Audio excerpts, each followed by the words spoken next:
एक लड़की की शादी होती है। शादी होने के बाद नई नवेली दुल्हन बनकर वो लड़की अपने घर जाती है। लड़की की उम्र कम होता है और लड़के का उम्र काफी अधिक होता है। करीब 10 साल अधिक बड़ा होता है लड़का। शादी होने के बाद पति पत्नी बहुत प्रेम से रहते थे, लेकिन शादी होने के 5 साल के बाद जो लड़की है वह अपने ही भतीजे को अपने प्रेम जाल में फंसाकर अपनी शारीरिक हवस पूरा करने लगती है। और मेरे दोस्तों, जो लड़का होता है उस लड़के का उम्र लगभग 18 साल होता है। यानी कि चाची और भतीजे का संबंध चल रहा था। दोनों रिश्ते को एक ताक पर रखकर आपस में सारी संबंध बनाते थे और करीब 8-10 साल तक वह चाची अपने भतीजे से संबंध बनाती थी। जब भी मौका मिलता था तब भी उसके साथ सारी संबंध बनाती थी, अपनी शारीरिक हवस को पूरा करती थी। लेकिन कानो कान उस घर में किसी को भी इस बात की खबर नहीं होती है कि जो लड़का है वो अपने चाची के साथ संबंध बनाता है। लड़का धीरे धीरे बड़ा हो जाता है और जब शादी लायक हो जाता है तो उस लड़के की शादी भी हो जाती है। शादी होने के बाद भी उसकी चाची अपने भतीजे से सारी संबंध बनाती थी, अपनी जरूरतों को पूरा करती थी। शादी होने के कई सालों तक भी उन दोनों के बीच संबंध चलता है। लेकिन दोस्तों, आगे जाकर बीते हुए 9 अक्टूबर 2024 को एक ऐसी दर्दनाक घटना घटित होती है शारीरिक संबंध के चलते कि जब आप जानेंगे पूरी कहानी तो आपके रोंगटे खड़े हो जाएंगे। मेरे दोस्तों, यह एक पारिवारिक कहानी है और इस सच्ची घटना को सुनने के बाद आपको जागरूक और सतर्क हो जाना चाहिए, क्योंकि ऐसी घटना आपके परिवार में न घटे, इसलिए सच्ची घटना लेकर आपके सामने मैं आया हूं। तो चलिए कहानी की शुरुआत करते हैं। नमस्कार दोस्तों, मैं हूं संतोष, आप सभी का स्वागत करता हूं अपने इस यूट्यूब चैनल में। साथियों, आज की सच्ची घटना बाराबंकी के असदरा थाना नसीरपुर मंजर के एक गांव मनसारा की है। वहां पर एक परिवार होता है। उस परिवार में माँ बाप और उस माँ बाप के 2 बेटे होते हैं। एक बेटे का नाम महेश जो छोटा होता है और एक बेटे का नाम सुरेश जो कि बड़ा होता है। सुरेश घर में बड़ा लड़का था, इसलिए सबसे पहले सुरेश की शादी हो जाती है। सुरेश की शादी होने के बाद उसका एक लड़का भी पैदा होता है जिसका नाम श्रवण कुमार होता है। अब मेरे दोस्तों, जब लड़के की उम्र लगभग 10 साल हो जाती है तब जो महेश है उस महेश की भी शादी शीला नाम की एक लड़की से होती है। यानी सुरेश का भाई जो महेश है उसकी शादी हो जाती है। जब महेश की शादी होती है तो मेरे दोस्तों, महेश की उम्र लगभग 35 साल थी और जिस लड़की से उसकी शादी होती है उस लड़की का उम्र लगभग 22 साल था। यानी कि 13 साल का डिफरेंस था लड़के और लड़की में। लड़के की तुलना में जो लड़की है कम उम्र की होती है। शादी हो जाती है, नई नेवली दुल्हन बनकर शीला अपने ससुराल पहुंचती है और बहुत अच्छे से परिवार में रह रही थी। जो महेश है वह घर पर ही रहकर खेती बाड़ी मजदूरी करता था और परिवार को चलाता था। जो उसका बड़ा भाई है वह शहर में काम करता था। दोनों की संयुक्त फैमिली थी, आराम से परिवार चल रहा था। इधर जो महेश है वह अक्सर अपने कामों में व्यस्त रहता था और इधर जो उसकी पत्नी जिसकी उम्र 22 साल थी, शीला, उसकी उम्र जैसे जैसे आगे बढ़ती है वैसे वैसे उसके अंदर की जो हवस है वो और तेज होने लगती है। लेकिन जो महेश है वो नॉर्मल होता जाता है, बहुत ज्यादा समय अपने पत्नी के पास नहीं दे पाता है। इधर जो शीला है वो बहुत ही अकेलापन महसूस कर रही थी, क्योंकि उसके साथ उसका जो पति है काफी समय नहीं देता था। धीरे धीरे शादी हुए 5 साल बीत जाते हैं। जब शादी के हुए 5 साल बीत जाते हैं तो इधर जो महेश है, उसका जो बड़ा भाई सुरेश है, उसका जो लड़का श्रवण कुमार था, उसकी उम्र भी लगभग 16, 17, 18 साल की हो जाती है। अब लड़का जवान हो जाता है। इधर जो शीला है, वो अपनी हवस की आग को बुझाने के लिए अब अपने ही भतीजे श्रवण कुमार पर डोरा डालने लगती है और धीरे धीरे करके अपने भतीजे को अपने जाल में फंसा लेती है और श्रवण कुमार से अपनी शारीरिक हवस को पूरा कराती है। अब जब चाहे तब मौका देखकर श्रवण कुमार उसके साथ शारीरिक संबंध बनाता था और कानो कान किसी को भी परिवार में खबर नहीं थी। मेरे दोस्तों, कोई भी विश्वास नहीं करेगा कि चाची और भतीजा ऐसा आपस में कर सकते हैं। अब इन रिश्तों को लोग छिपाकर अंदर कुछ भी काम कर सकते हैं, लेकिन किसी को विश्वास नहीं हो पाता है ऐसे रिश्तों में कि लोग ऐसा कर सकते हैं। इसी का मजबूरी या कहे तो फायदा उठाकर जो चाची और भतीजे आपस में जब चाहे तब दिन रात शारीरिक संबंध बनाते थे, किसी को खबर नहीं होता था। अब यह प्रक्रिया लगभग 5 साल हो जाता है। 5 साल तक बीत जाता है, लेकिन किसी को भी खबर नहीं होता है जो चाची और भतीजे हैं आपस में शारीरिक संबंध बनाते हैं। धीरे धीरे यूं ही बीत जाता है और जो श्रवण कुमार की उम्र शादी लायक हो जाती है, तो श्रवण कुमार की शादी के लिए इधर उधर लड़की की लोग तलाश करने लगते हैं।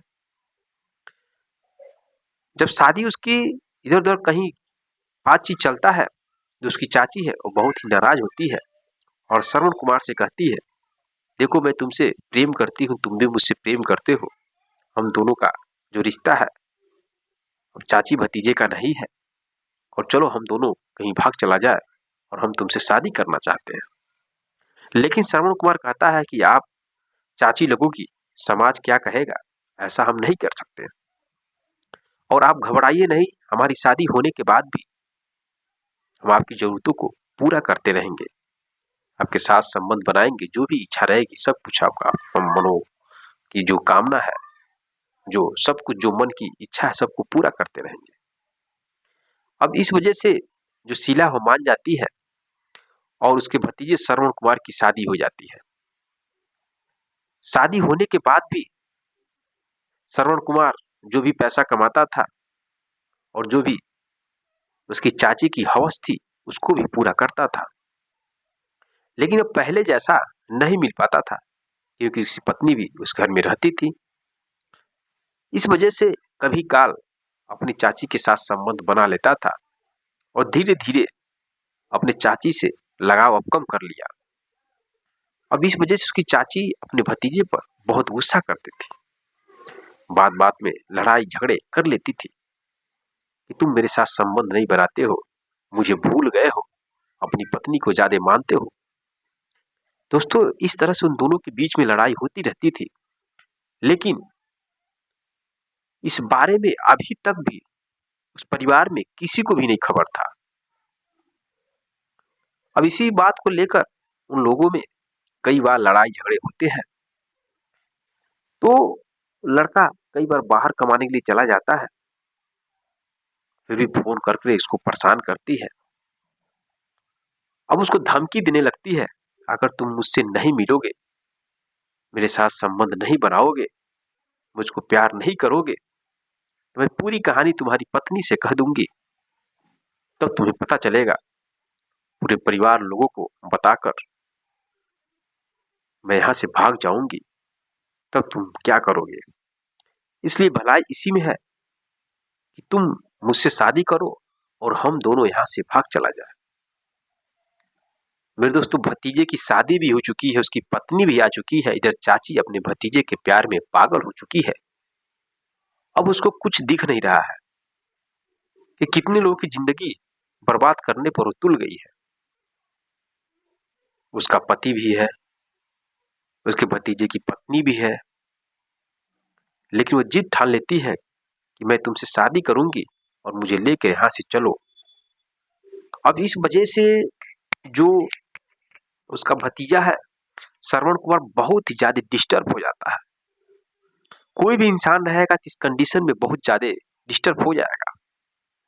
अब श्रवण कुमार को डर लगने रहता है कि कहीं मेरी चाची मेरी पत्नी से सच्चाई बता न दे, तब मेरा क्या होगा, मेरी पत्नी मेरे बारे में क्या सोचेगी। इस वजह से वो बहुत ही टेंशन में आ जाता है। टेंशन में आने के बाद वो प्लान बनाता है अपनी चाची को इस दुनिया से हमेशा हमेशा के लिए उठाने के लिए।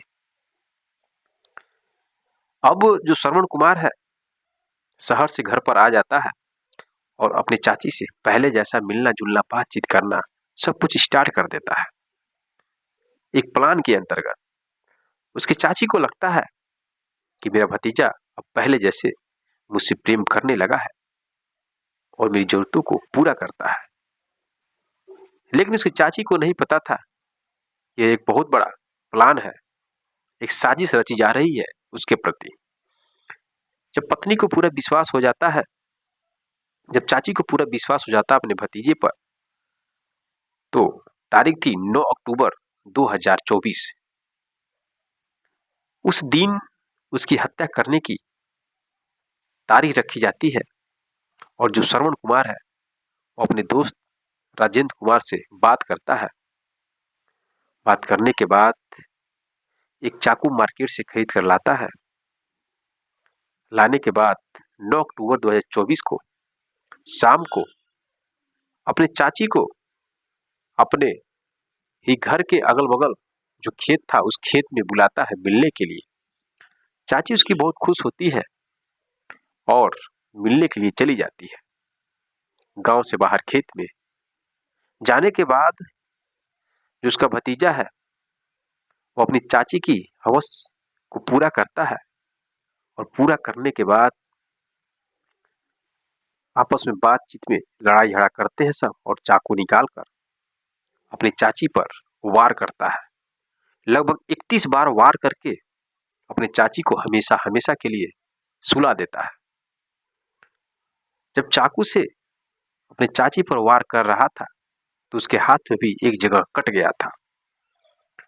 उसकी चाची जब मर जाती है तो वहां से लड़का भाग जाता है और भागने के बाद सोचता है कि मैं पकड़ा जाऊंगा, पुलिस छानबीन करेगी।